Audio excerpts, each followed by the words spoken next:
All right, guys, the Utah Jazz got a nice win tonight against the Oklahoma City Thunder. For some reason, the live stream didn't allow me to change the thumbnail, so it's an old school upload tonight. But let's talk about the Jazz. It's the Hoops Nerd Show.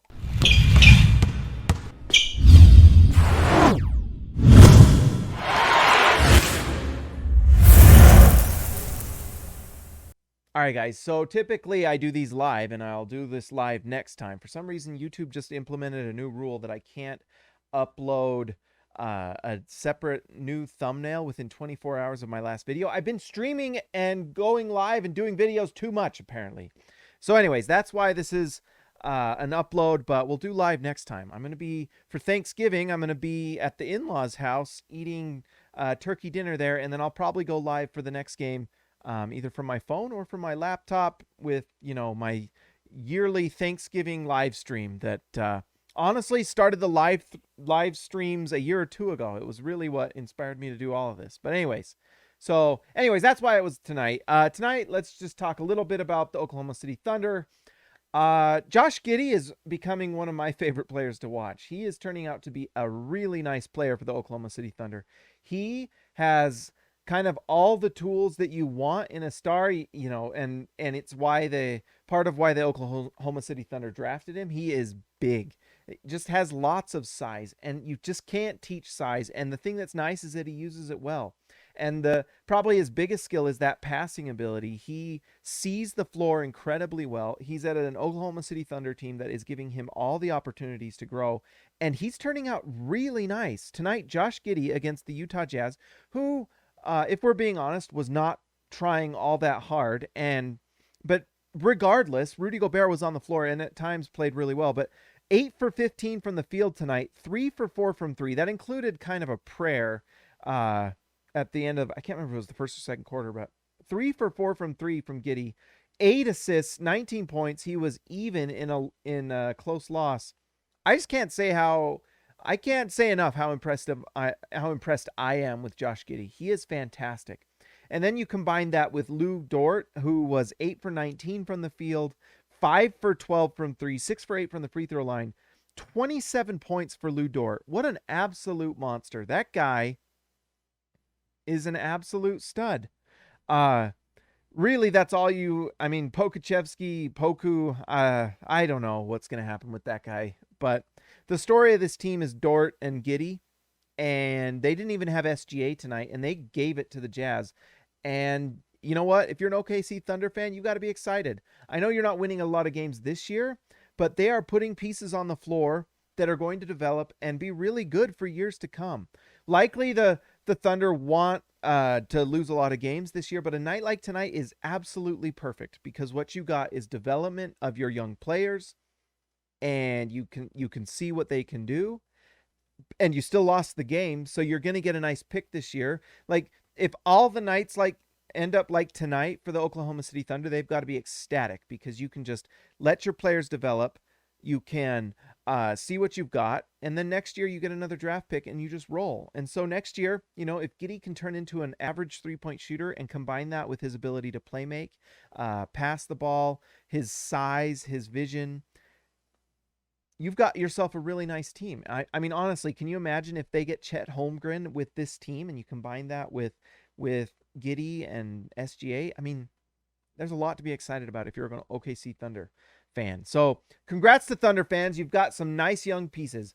All right, let's talk a little bit about the Jazz. We're not going to talk long tonight because it's Thanksgiving Eve, and I've got a cheesecake I've got to go make. But, Rudy Gobert is a stud. I felt like he could have contested a few more shots, but what's always funny is when you go look at Rudy Gobert's stat line tonight: 15 points, 17 rebounds, 5 blocks, just a monster. Absolutely.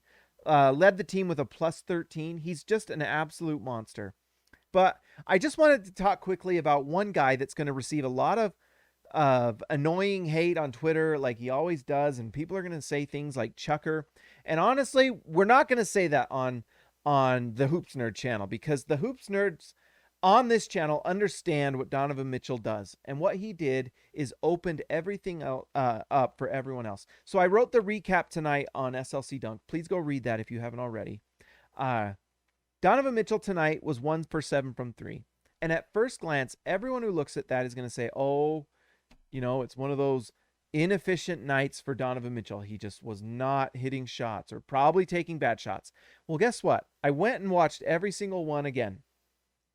3 of those 7 threes were contested bailout threes at the end of a shot clock. So I'm not gonna rag on Mitchell for going 1 for 7 from 3. Donovan Mitchell also tonight, go watch the game again. But every single time he got caught in isolation with Lou Dort, he passed out of it. He moved the ball to get someone a better shot. You know what else I went and watched tonight? I watched every single Mike Conley field goal attempt. Again, go watch it. It's on YouTube. Go to the box score and go click on the field goal attempts for Mike Conley. Go watch every single one. You know what you will find? Not a single field goal attempt. Mike Conley was guarded by Lou Dort, their best defender. One of the best defenders in the NBA. Absolutely a monster. Not a single one defended by Lou Dort. You know what Mike Conley's line tonight was? 6 for 12 from the field, 4 for 10 from 3, and he was 100% from the free throw line. He had a 50, 40, 100 line tonight. 18 points for Mike Conley on incredible efficiency. Now, you've got to give credit to Mike Conley for hitting those shots, 100%. Because Mitchell opened things up, and then having Mike Conley on the floor allows that efficiency to happen. But do you think he's that efficient if he's being guarded by Lou Dort? No. No, he doesn't. I promise you he won't be. Absolutely not. Not even close. So do you think having Donovan Mitchell on the floor helps him out? Absolutely.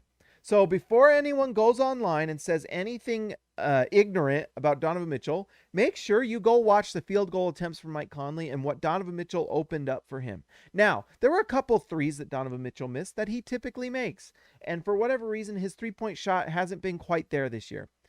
Is it the new Wilson basketball? Maybe. But for whatever reason, it's not quite there. But when 3 of them are contested and you're being guarded by Lou Dort all night, it's not going to be the same, and it opened things up for everyone else. By the way, the other guy who benefits from that, Bojan Bogdanovic, 6 for 12 from the field. 19 points for Bojan, 5 rebounds, 1 assist. You think it's not helping those guys out to have Donovan Mitchell take the brunt of the offense? That's part of what Donovan Mitchell's doing. And the thing that is hard for me is that Donovan Mitchell is in a shared system, where it's a move the ball around. We call it the blender. I don't like the blender, but that's what the Jazz have. They have a blender, and the ball moves, and people attack at the 45-degree angle, whatever you want to call it. And they're trying to create advantage basketball by getting an open shot. So attack, kick it out to another player who will then attack and either take the shot or kick it out to another player. Now, at some point during that blender, someone's either getting an open 3 or an open lane to the hoop or some sort of good shot. That is all started by Donovan Mitchell. And so he's driving to the hoop, creating gravity, opening things up for other people. He's averaging just under 5 assists for the season. Tonight, Donovan Mitchell had 5 assists. But it's not a system that is completely designed to get Mitchell his points. It's a shared system. So Donovan Mitchell is in this, shared system where everyone has equal opportunity, but he is the one that gets the biggest defender every night. So he'll drive on Lou Dort in a pick and roll and either lob to Rudy or pass it out to corner threes. And there were a couple plays like that from Mitchell tonight that were beautiful. But the thing is that it's a shared system, but not all defenders are created equal.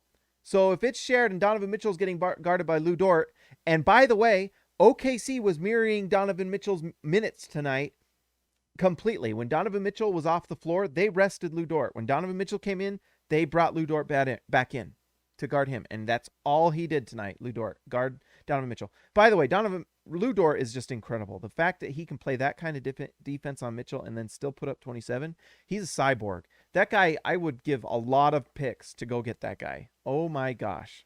Oh my gosh. And he's playoff proven too, by the way. I mean, that guy is unbelievable. But anyways, in a shared system, Donovan Mitchell's getting the toughest defender all night long, while Conley and Bogdanovic, second and third options, are not. And so, when we see like Donovan Mitchell last game go like 5 for 20 and people online and on podcasts will say it was not efficient and blah, blah, blah. Well, guess what? He's getting the most difficult assignment every night, and he's kicking it out. And it's not a system that's designed to just come back to Donovan and get him a better shot.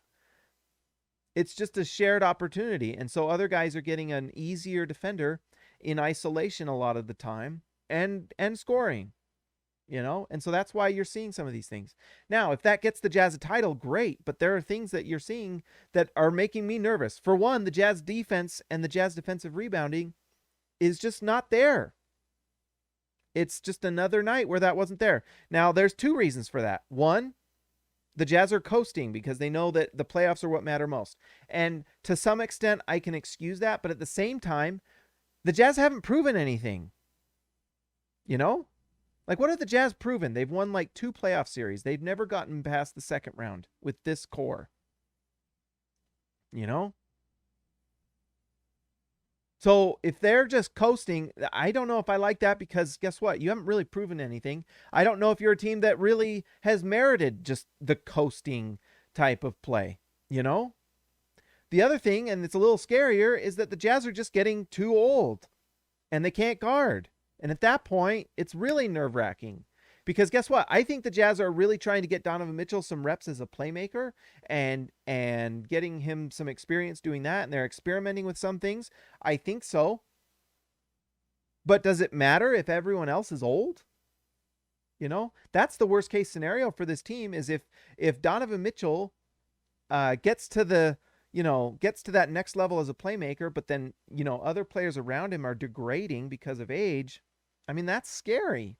So the Jazz really need to watch games like this and say, okay, what is the thing that's going to take this Jazz team over the top? Is it going to be, Donovan Mitchell developing and keeping Mike Conley healthy? That seems kind of like what the Jazz are doing, and that seems like their mindset. But I am really worried that if the Jazz don't make some sort of move at trade deadline to enhance Donovan Mitchell's strengths on offense, or at the very least improve the Jazz defense and defensive rebounding, it may not matter. So we'll see. I will say it's a good win for the Jazz tonight. I'm glad they won, obviously, but there are some things that I personally am a little nervous about. And we'll see. But a win's a win, so you'll take it. Now, before we go, we give a shout out to these guys, the All-Stars. These are the guys that make everything happen. And by the way, sorry again, guys. We've gotten so used to the live streams, I wasn't able to do it tonight. So that was kind of a bummer. But we'll do it next time. Anyways, big shout out to X Marks the Spot for Zintas, Jordan the Goat Besserell, Ryan Perry the Legend, Baby Elliott Matson, Joshua Hansen the Danish Destroyer, and one Anton Warren, Ezekiel Rice-Sibe, the man from down under, JT Buckets Wardell, Austin R. Grant, editor extraordinaire, Eric C. The C stands for champion, Donald Schooley, schooling all of us, DW to CB, Darren Williams to Carlos Boozer, Jorge Arrizaga, mi amigo de abajo, Lee Christensen, driving the lane, Justin Ty H, Patrick Kubo, the connoisseur, Robert Hall of Fame, and DW Jazz going all the way. Guys, if you haven't already, make sure you like and subscribe. And if you want to support the channel, hit join the channel and you can enjoy the live streams. I know we didn't do it tonight, but we will be next time. Also, a happy Thanksgiving. Everyone out there, be safe. Have an enjoyable Thanksgiving because you all deserve it. I appreciate all of you. You all are great. Thank you. I'll talk to you next time. Why did I say thank you? I don't know. It's Thanksgiving. We say give thanks.